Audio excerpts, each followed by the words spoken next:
বিসমিল্লাহির রহমানির রহিম। আসসালামু আলাইকুম ওয়া রাহমাতুল্লাহি ওয়া বারাকাতুহু। শ্রদ্ধেয় দর্শক, আপনাদের স্বাগত জানাচ্ছি আজকের বুলেটিনে। দেশজুড়ে এই মুহূর্তে সবচেয়ে বেশি আলোচিত বিষয়গুলোর একটি হল সরকারি চাকরিজীবীদের নতুন বেতন কাঠামো। কার্যকরের তারিখ থেকে শুরু করে গ্রেডভিত্তিক বেতন, ভাতাদির পরিবর্তন, বাজেট বরাদ্দ এবং গেজেট প্রকাশের সর্বশেষ অবস্থা, প্রতিটি বিষয় আজকের প্রতিবেদনে ধারাবাহিকভাবে তুলে ধরা হবে। চোখ রাখুন পুরো প্রতিবেদনে। আজকের বুলেটিনে যা যা থাকছে তা সংক্ষেপে জেনে নেওয়া যাক। প্রথমে থাকছে নতুন বেতন কাঠামো কার্যকরের ঘোষণা ও সময়সূচি। এরপর থাকছে গ্রেডভিত্তিক প্রস্তাবিত বেতনের পূর্ণাঙ্গ তালিকা। তারপর থাকছে ভাতাদি ও ইনক্রিমেন্ট সংক্রান্ত পরিবর্তন। এরপর থাকছে বাজেট বরাদ্দের হিসাব। তারপর থাকছে গেজেট প্রকাশের সময়সীমা ও কারণ। এবং সবশেষে থাকছে বিভিন্ন মহলের প্রতিক্রিয়া ও পরবর্তী করণীয়। চলুন বিস্তারিত জেনে নেওয়া যাক।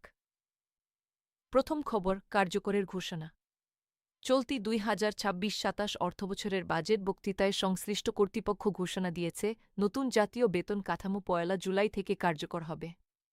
প্রায় ১১ বছর আগে সর্বশেষ বেতন কাঠামো হালনাগাদ হয়েছিল। এরপর থেকে দ্রব্যমূল্যের মধ্যগতি এবং জীবনযাত্রার ব্যয় বৃদ্ধির কারণে সরকারি কর্মীদের বেতন সমন্বয়ের দাবি ক্রমাগত জোরালো হচ্ছিল।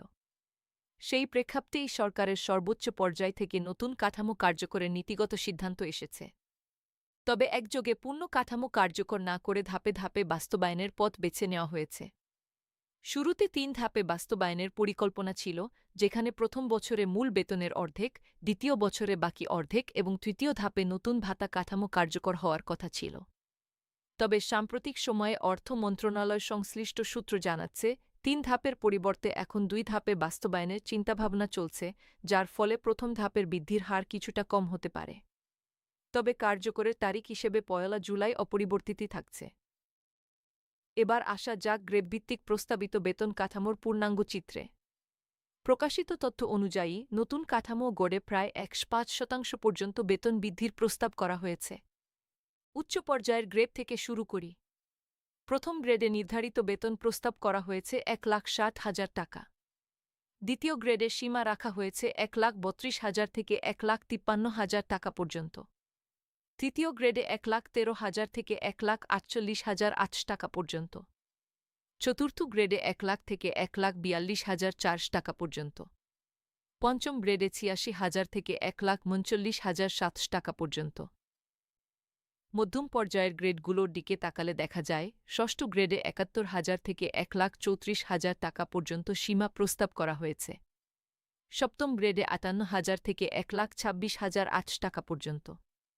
অষ্টম গ্রেডে ৪৭,০০২ থেকে ১,১৩,৭০০ টাকা পর্যন্ত।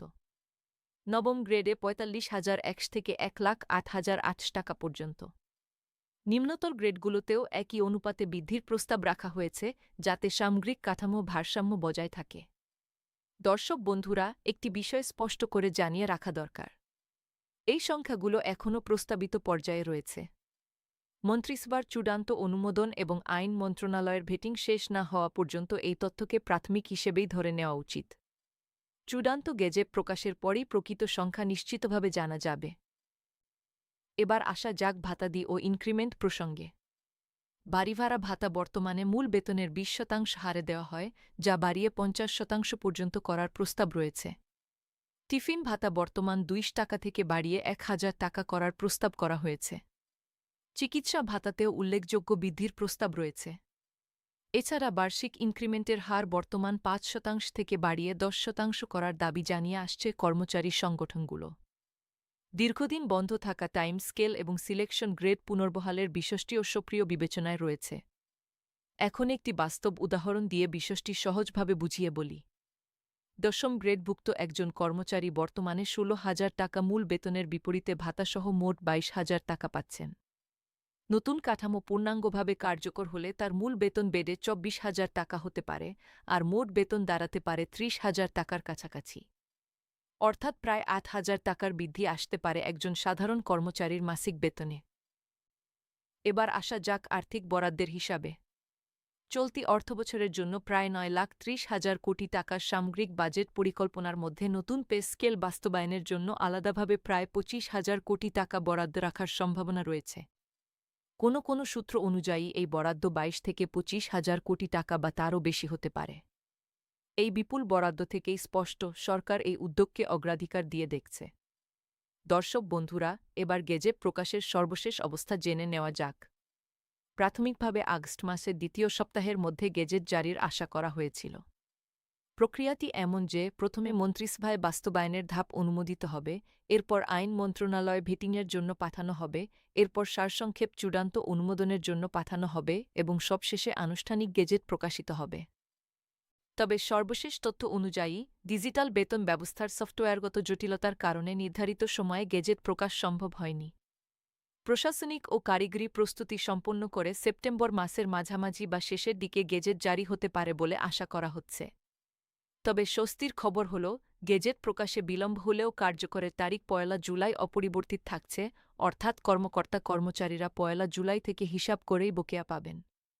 এবার আসা যাক প্রতিক্রিয়ার প্রসঙ্গে। সরকারি কর্মচারী সংগঠনগুলো সামগ্রিকভাবে এই উদ্যোগকে স্বাগত জানিয়েছে। তবে নিম্ন গ্রেডের কর্মচারীদের একাংশ থেকে অভিযোগ উঠেছে, প্রস্তাবিত কাঠামো বৈষম্য পুরোপুরি দূর হয়নি এবং টাকার অঙ্কে উচ্চপদস্থদের লাভ তুলনামূলক বেশি।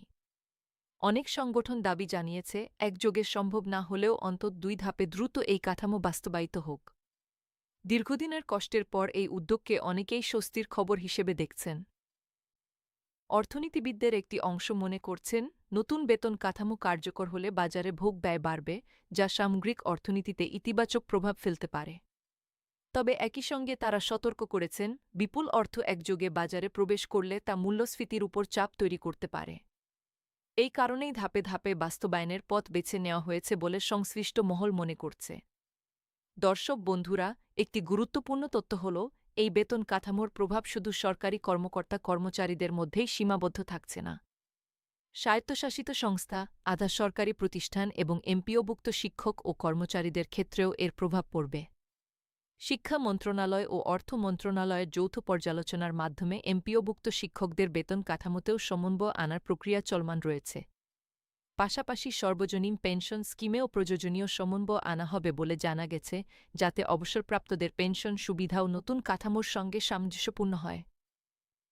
প্রশাসনিক দিক থেকে আরেকটি গুরুত্বপূর্ণ প্রস্তুতি চলছে পে ফিক্সেশন নিয়ে।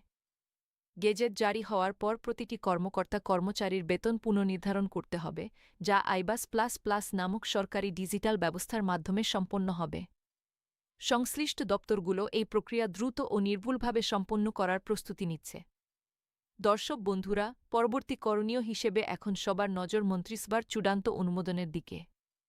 মন্ত্রিসভায় বাস্তবায়নের ধাপ চূড়ান্ত হওয়ার পর তা আইন মন্ত্রণালয় ভেটিংয়ের জন্য যাবে, এরপর সারসংক্ষেপ অনুমোদনের পরই আনুষ্ঠানিক গেজেট জারি হবে। ততদিন পর্যন্ত সারা দেশের সরকারি কর্মকর্তা-কর্মচারীরা অধীর আগ্রহে অপেক্ষা করছেন চূড়ান্ত ঘোষণার জন্য। সব মিলিয়ে বলা যায়, দীর্ঘ ১১ বছরের প্রতীক্ষার পর সরকারি কর্মকর্তা-কর্মচারীদের জন্য একটি বড় সুখবর আসতে চলেছে। গেজেট প্রকাশে কিছুটা বিলম্ব হলেও কার্যকরের তারিখ অপরিবর্তিত রাখার আশ্বাস তাদের মনে স্বস্তি এনে দিয়েছে। চূড়ান্ত গেজেট প্রকাশিত হওয়ার সঙ্গে সঙ্গেই আমরা সর্বশেষ ও নির্ভরযোগ্য তথ্য নিয়ে আবার আপনাদের সামনে হাজির হব। দর্শক বন্ধুরা, এতক্ষণ সঙ্গে থাকার জন্য আপনাদের সবাইকে আন্তরিক ধন্যবাদ। আজকের প্রতিবেদন এখানেই শেষ করছি। আল্লাহ হাফেজ। আসসালামু আলাইকুম ওয়া রাহমাতুল্লাহি ওয়া বারাকাতুহু।